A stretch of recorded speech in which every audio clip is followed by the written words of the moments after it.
Broads Media.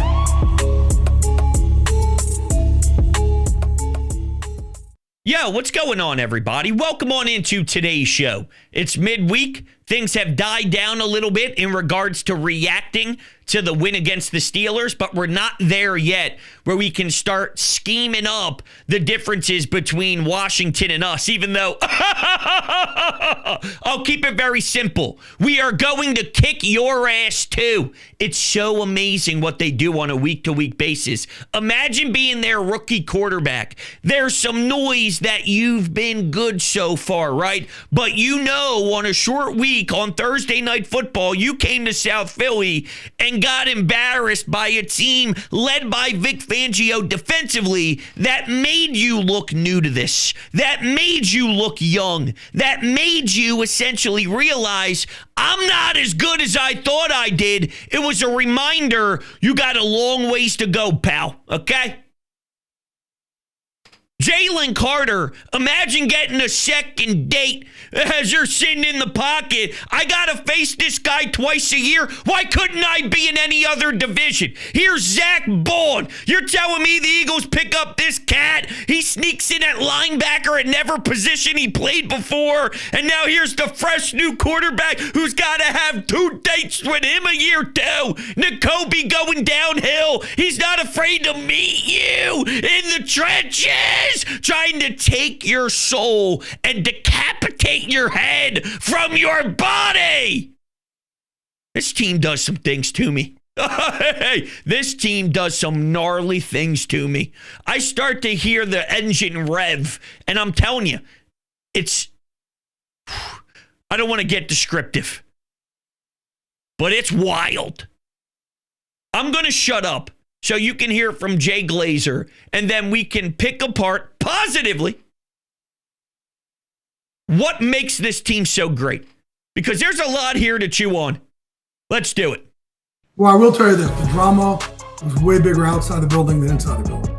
The first team meeting after Brandon Graham said what he said, Jalen and AJ got up and they're like, man, we're good. Just so everybody here knows, we're fine. Dapped each other up like, we're good. Then Brandon got up and he apologized for being a distraction. You know, Brandon's a great dude, and he just spoke out of turn there. But I was told about it. He's like, dude, people there are like, it's gonna galvanize. It's just gonna make us, trust me, when this stuff happens, it turns us more into, right, we get to fight the world. And that's what they are, man. Eagles football is bully football. You know, the way they get after you on defense, but certainly that offensive line, man, they just beat you down and beat you down and beat you down. The thing that nobody knows, and this is... I'm going to pause it there, and we'll get to the thing that nobody knows in a handful of minutes. So let's chew on that. By the way, I love the word bully to describe the greatness of this team in every single phase, if we're being honest, except for Jake Elliott. I wouldn't call him a bully this season, but I've seen him once in his career be that. And if he somehow turns it on and becomes dialed in, hitting from 50 plus when we need him most, then he has an opportunity to rewrite the script, rewrite the book right here in the playoffs. This is where legends are made, baby. If Jalen Hurts could throw cliches out his ass 24/7, I think I got to try it too. He's cool. Okay. I mean, I'll tell you what, that guy's cool. I can't pull off that chain. I can't pull off that hat backwards. I can't pull off those looks the way he does when he's getting off the bus and he's walking into some of these buildings. Whew. Louis Vuitton, his Jordan brand stuff, dude. He's got some clean shoes. The things I do for his Jordan 11s alone. Just trying it. Okay? Way bigger than what's actually happening inside the building. I'm trying to get my brain where it needs to be to collectively get these thoughts rolling. I'll be here till 3 a.m. if I don't shut up. Some of this sounds simple. Some of this sounds base level. But when you put it in context of everything that transpired, and I don't want to relive it every time we set the stage here, but it is so valuable to the adversity that they have overcome. I'm not just saying this because I love this team and I love the Birds and I'm rooting for the Eagles and they're all I think about. But I'm saying this because it's reality. That teams do not respond this way. This isn't the norm. It's not. To dominate with 40 minutes of ball control against the Steelers team and go on a 10-minute plus drive where they don't even see the football again is absurd. It's absurdly stupid. That doesn't happen in real life. It doesn't happen when things are going right. It doesn't go like that when there's no drama and no turmoil, let alone where there is. So for the first meeting to be Jalen and AJ addressing the team within seconds, dapping each other up, we're good, fellas. We're good. That's how you get ahead of it. That's how you snip it. Done. Dead. We're not playing any games. We're not letting this linger. There's a ton of personalities. There's people who handle things a lot differently, just from individuals. And there could be quarterbacks or wide receivers or leaders of other locker rooms that would feel it's not necessary to even address it. And then that could lead to guys in the locker room whispering down the lane. Do you think it's true? Nah, man, it can't be true. He's got the kids and the godparents. And yeah, but the last time this guy reported something, blah, blah, blah, blah, blah. But the last time this guy reported something, blah, blah, blah, blah, blah. And then it just creates a little chit chat that starts. This is why I said I know it sounds silly, goofy, easy, not even worthy, but it is. You know what separates talent from being just an amazing talent and then the full polished craft is focusing on the minor details? You could be the most skilled, the most athletic, and all this stuff, but if you don't have any fundamentals and details, then you absolutely get pegged a few notches. And if you can't get communication with your brothers and your family down, that's a detail. That's a fundamental. If you are as great as the roster is built by Howie Roseman because Howie's good at finding talent, and then you start to nail and knock in every screw and every screw perfectly, you get this.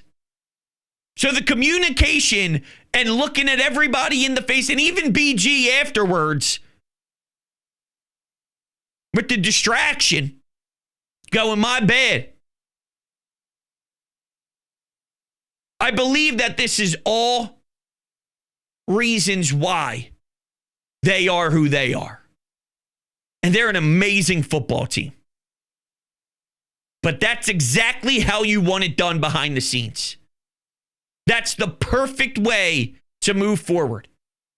It's about the Steelers and the Birds. Jordan Mailata. This is not the Jalen and AJ show. This is about us preparing and getting ready to compete against a very physical football team. And by the way, how did that go? It went crisp. Jalen was a masterful weapon. That was a masterpiece. That was the Mona Lisa. And I want to get this out there because I actually took my daughter and my wife to a local spot here in South Jersey to look at some Christmas lights, and it's one of those nice neighborhoods that do the whole shebang. And on my way home, I was listening to WIP, and I caught Tom Kelly talking to a caller about Jalen Hurts and how his numbers, just statistically speaking, prior to this game against the Steelers, his numbers passing weren't that bad. It was just limited because they leaned so heavily on the run game. So he was trying to sell the image that Jalen has been playing great all year long in the passing game because his numbers say that. But I think it's the most obvious counter in the world is when you're not throwing the football 20 plus yards downfield and not getting explosive plays in the air because you're just only getting it on the ground. They can't even target the football 20 plus yards downfield. When you compare completion percentage or all these other stats and QBR and to the year in 2022, they're not going downfield this year. So a lot of those throws don't equate to the way this offense under Shane Steichen was as sexy and as poppin' and as explosive as they were. That's the difference. If it's not the same high-powered, push the ball downfield, use the middle of the field, chunk yards style of offense targeting receivers and tight ends, then just because a QBR is the same or completion percent, it's not the same style of passing game. It's not. It hasn't been. You're lying to yourself if you saw anything otherwise prior to the Steelers. There have been moments where he's flirted that in there.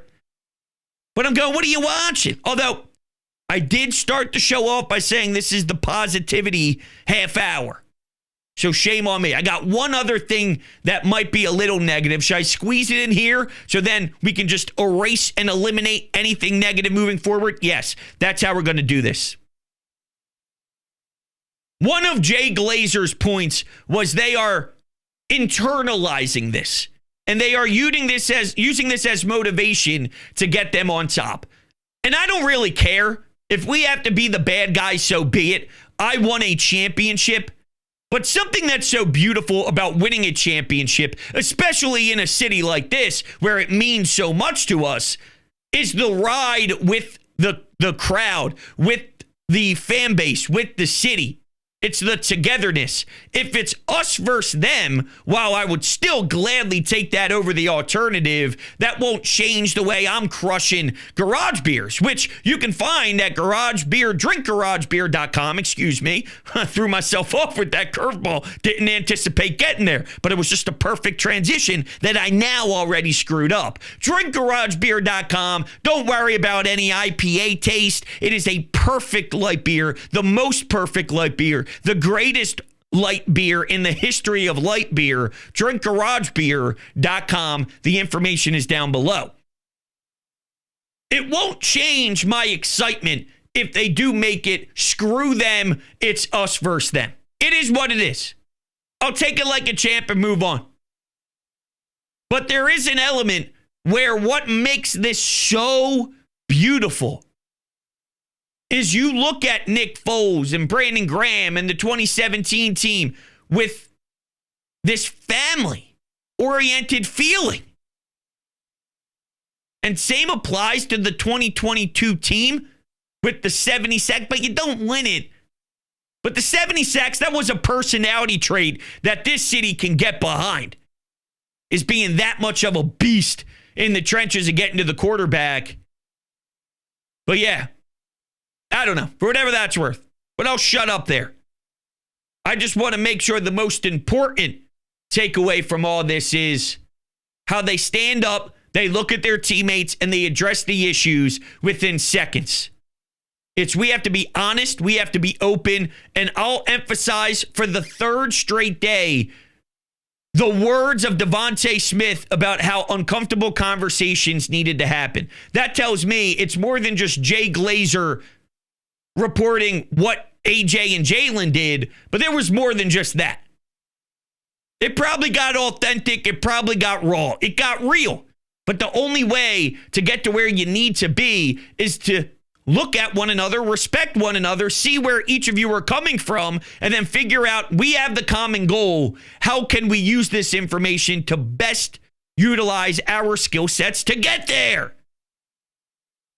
And then they did that to the Steelers. So guess what? That's what it takes to get there.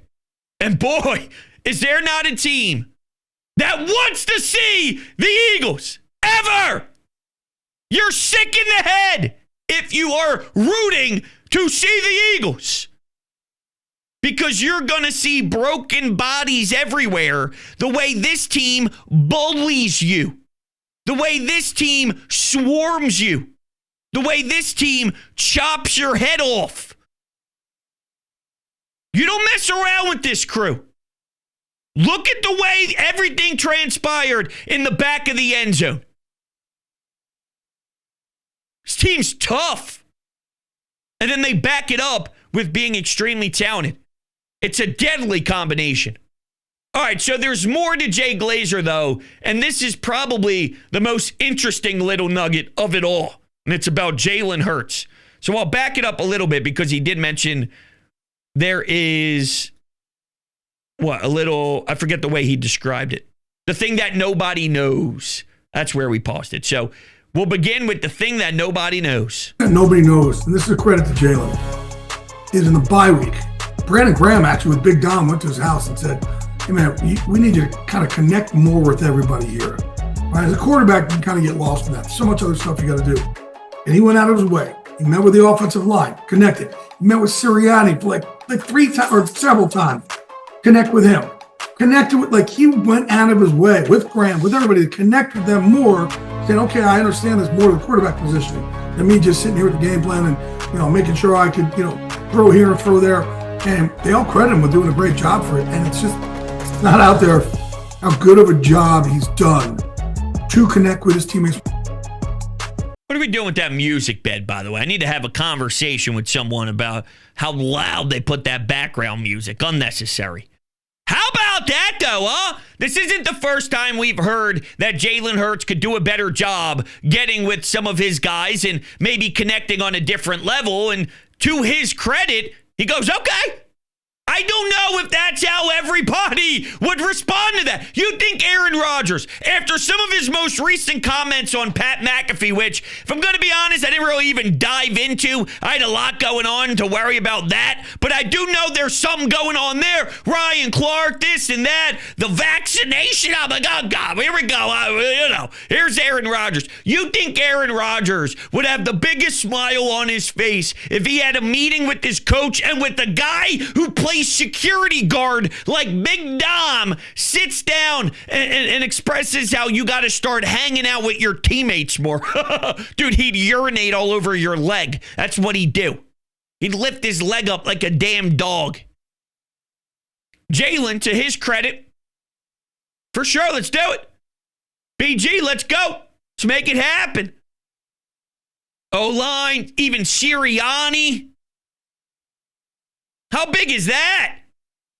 Him and Sirianni. Let's talk. Let's get through this. Where are we looking to improve? Lane, the offensive line, barged into the room, discuss running the ball. This is a group that's wired the right way. And if that doesn't help you sleep at night, I don't know. I don't know what's wrong. Because this is a clear sign that everything that matters off the football field, that's hard to quantify, that's hard to even make happen, to set that culture, they've done it. They've done it. So just awesome stuff. Awesome stuff. I'll give you some more awesome stuff, though. That, of course, is bookies.com/broads. We all sports bet. And what if I told you Bookies gives you the opportunity to check out all the fantastic sign-up bonuses that are available for you on all online sports books in your area? It just takes 5 seconds. All you got to do is check out the link in the description down below, bookies.com/broads. You will see all the bonuses available for you. Do not be a fool. They're for you to take advantage of. Bookies.com/broads. I can't wait for their next game. I'm at that point in time. And by the way, if I just looked awkward there, I changed my seats. And this desk chair doesn't have any armrests. So when I sit in my recording section here, I'm so used to being able to lean back Little fat Joe. Lean back. Lean back. I don't want to do that. I apologize. Yeah, I thought I had them here. I do not. I, in fact, do not.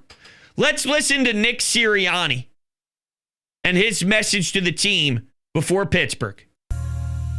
Tough, detailed, together. This is our identity. Tough, detailed, together. Tough, detailed, together. Tough, detailed, together. This game against the Pittsburgh Steelers is going to be physical. This game's going to be physical, but we're the bully. We're the one that takes it to them. Hi, Nick. Hi, Nick. As he's pointing to his chest, as he's pointing to his heart with the film behind him as he stands at the podium. I'm just trying to paint a description for you. If you're listening on Apple Podcast or Spotify, leave a 5-star rating and a review. That would be greatly appreciated. Don't know why I did that 3 times today. So mad at myself. The hell's wrong with me? I need a football game. That's the problem. See what happens when I'm hungry for it? See what happens when I sit on my couch, when I sit in my office, when I record shows and I am salivating and there's drool and slobber that runs down my chin into my pillow every night because I dream of Jalen throwing 40-yard bombs to Devontae, who tiptoes his way down the sideline, or if he does a toe tapper, one of the best toe tappers in all of the league. Wet dreams, nonstop. It's a disease. I need it. I need it now. I can't keep waiting. After a win. The bounty's like, dude, this guy. Sorry, that replayed the Glazer audio. After a win, the amount of Eagles extended highlights that I consume, I'm not going to tell you I'm proud of it. I'm worried about it. I am. All right, let's take a couple of anytime hotline calls, shall we? What's going on, bros? It's Jacob from Kentucky. I just wanted to hit you up and let you know that I don't want to say it too arrogantly, but I told you so. Jalen Hurts is that guy, man. He may not throw for 4 touchdowns and 500 yards, but he does win. He does win. Jacob, I love you, man. Thank you for the call. He does win. And a few shows back, I made that a point when they were 10-2. I said, my man does win, but I haven't seen him perform that well throwing the football in forever. And part of the reason why I'm able to exhale and really appreciate this win more than some of the others is the timing of it and how it happened. Passing the game as strongly as they did is a huge, important key and a major takeaway from this win against the Steelers. They haven't been able to start fast all year. The fact that they also get the passing game going within seconds and that equals and relates to all the scoring, of course it does. Of course. So that's how they fix that one weird fatal flaw about their greatness is get AJ more involved. Get Devontae more involved. You can do that and still be a run-first heavy team and rely on your bullying offensive line. And the fact that they do, when all the questions were the loudest, hey, kudos to Jalen. He always seems to answer the bell whenever times get tough. He seems to be driven by a lot of the outside noise for someone who claims it's all rat poison. But once again, I don't care how. I just care that you do. And he has, and he did, and he probably will continue to do it now. But this was a big showing. This was a key separator. And as much as I've rooted for Jalen, and been a believer outside of the Carolina game, is because I believe he could. It just wasn't showing all year. And at some point, I wonder if it's ever going to show up at the consistent level that it needed to this year. And then it did. And then it did against a Mike Tomlin defense, who you could pass against. 17th, 18th in the league in passing compared to every other team in the league. So, passing defense, vulnerable. How do you expose? It's always matchup based. The other team isn't good in X area. The beauty thing about the Eagles is whatever your area is, I guarantee you we have a strength to expose it. Not everybody has that luxury. You might only be good in one area. The problem is when another team is good in that area, you can't adjust. You can't shift. You can't focus on a different way of beating them. And if you do, it's because you're that desperate and most likely you won't succeed.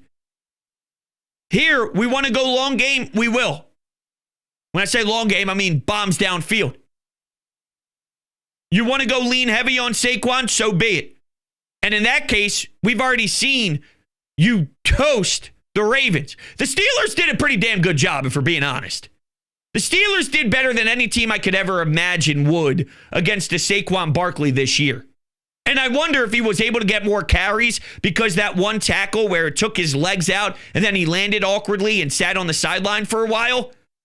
If you still gave him 3, 4, 5 more carries than he got, and instead of it going to Gainwell, it goes to him.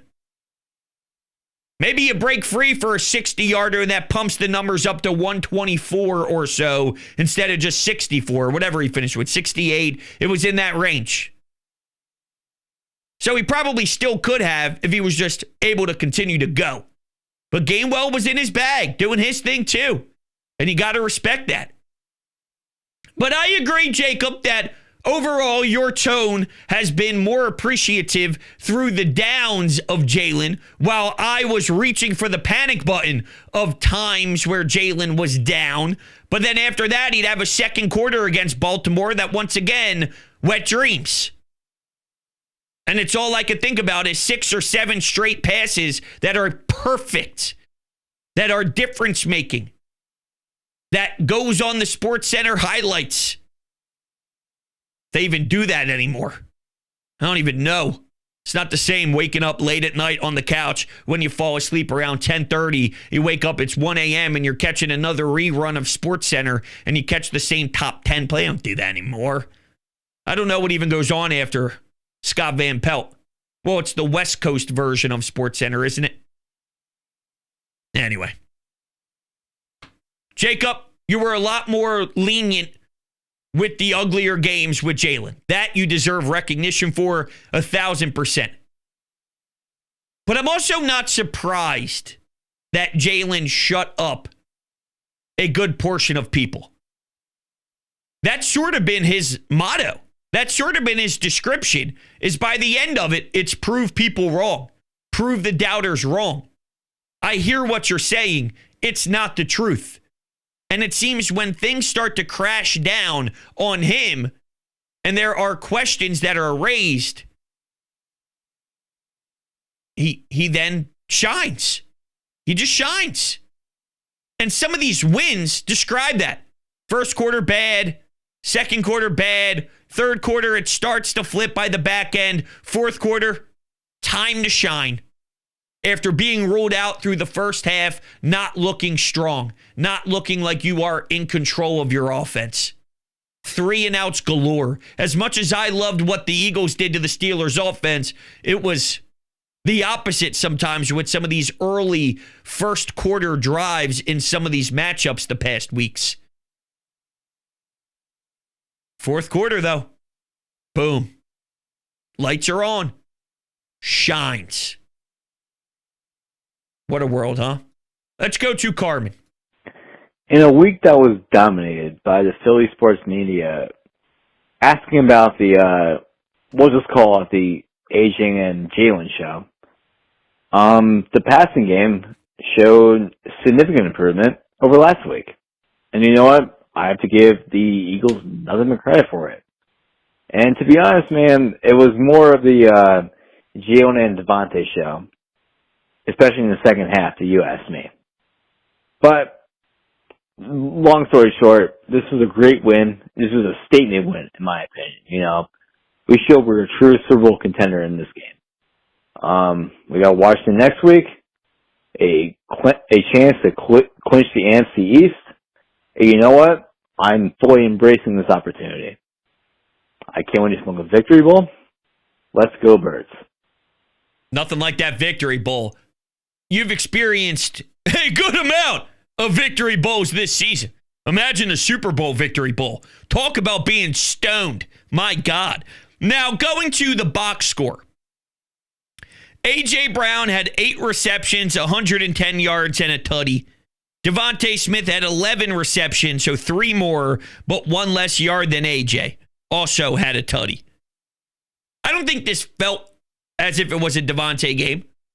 I think the emphasis was so strong geared towards number 11 that we probably did notice his catches more because we were waiting to see if that was going to be a focus or if that was going to be a target, if Kellen Moore was going to dial that up as part of the plan, and they did. I mean, there's no doubt about it, they did. So it was just sticking out more. Maybe that's something that happened with a lot of this fan base, but I thought it felt pretty equal-ish. I thought it felt very similar. I think they just did a fantastic job as an entire group in the passing game, all around the board. But it started with those two. Sure, AJ was happy. I wonder what AJ was thinking as he was walking off that field, heading into the tunnel. I know he did that little selfie video that the Eagles put out, but after that, and he was maybe 6, 7, 8, 9 steps off the turf. It's like, I mean, it's what I've been saying. It's what I've been talking about.